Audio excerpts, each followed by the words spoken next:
All right, item 10B, adopt a resolution amending the enforceable obligation payment schedule for the San Bruno Redevelopment Agency. Honorable Mayor, members of the City Council, last June, the Governor signed 2 bills into law as part of the strategy to balance the state's budget deficit.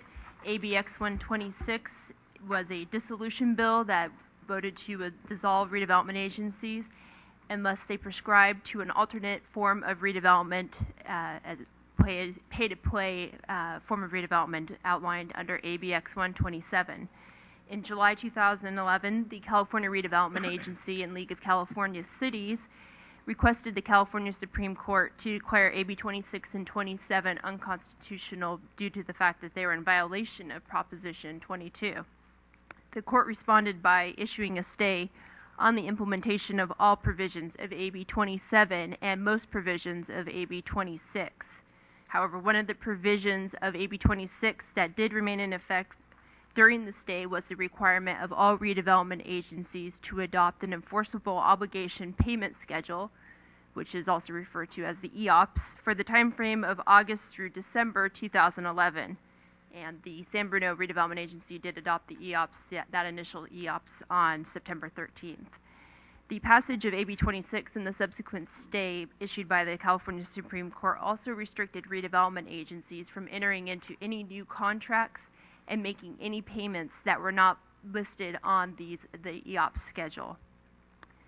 So moving forward to December 29th, 2011, and as you're aware, the California Supreme Court issued its decision, which found AB 26 to be constitutional and found AB 27, the opt-in bill, to be invalid.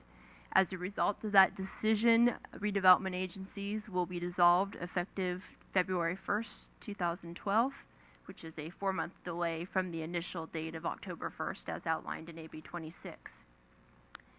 The law states that the San Bruno Redevelopment Agency and successor agency can only make payments on enforceable obligations listed on the EOPS until the next form of payment schedule, which is referred to as the Recognized Obligation Payment Schedule, or the ROPS, is prepared and approved by the successor agency and oversight board.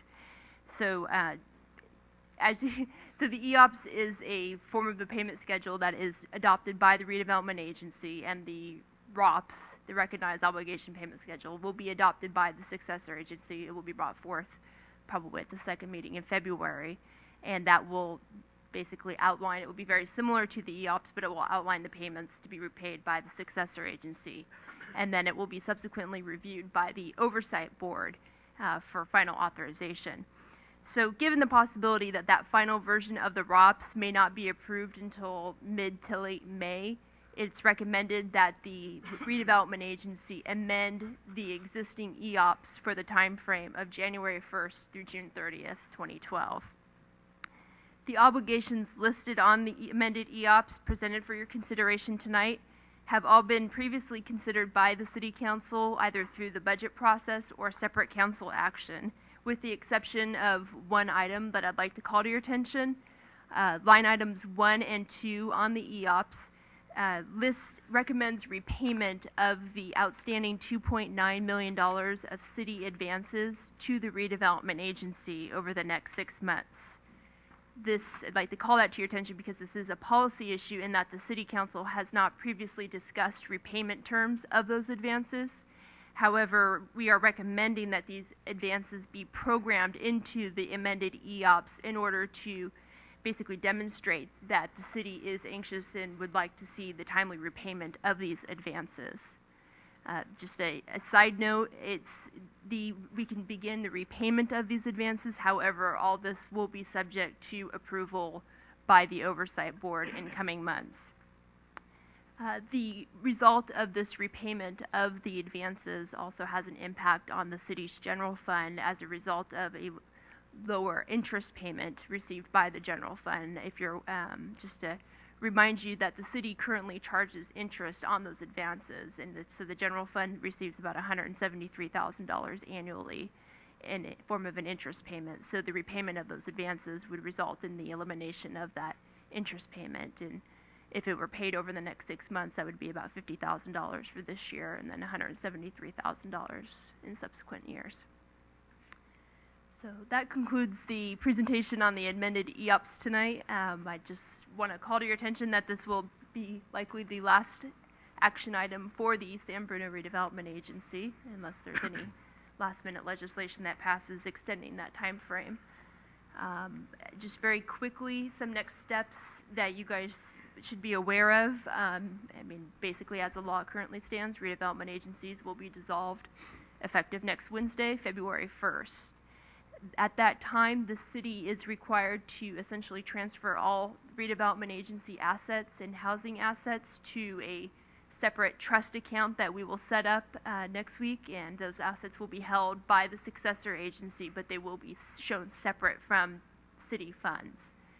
Some action items that the council will be seeing in the next month will be the appointment of 2 members to the oversight board. There's a 7-member oversight board for each former redevelopment agency.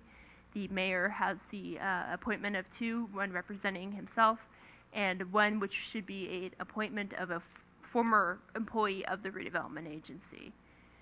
And then finally, as I alluded to earlier, would be the adoption of the recognized obligation payment schedule, which we foresee bringing back at the second meeting in February.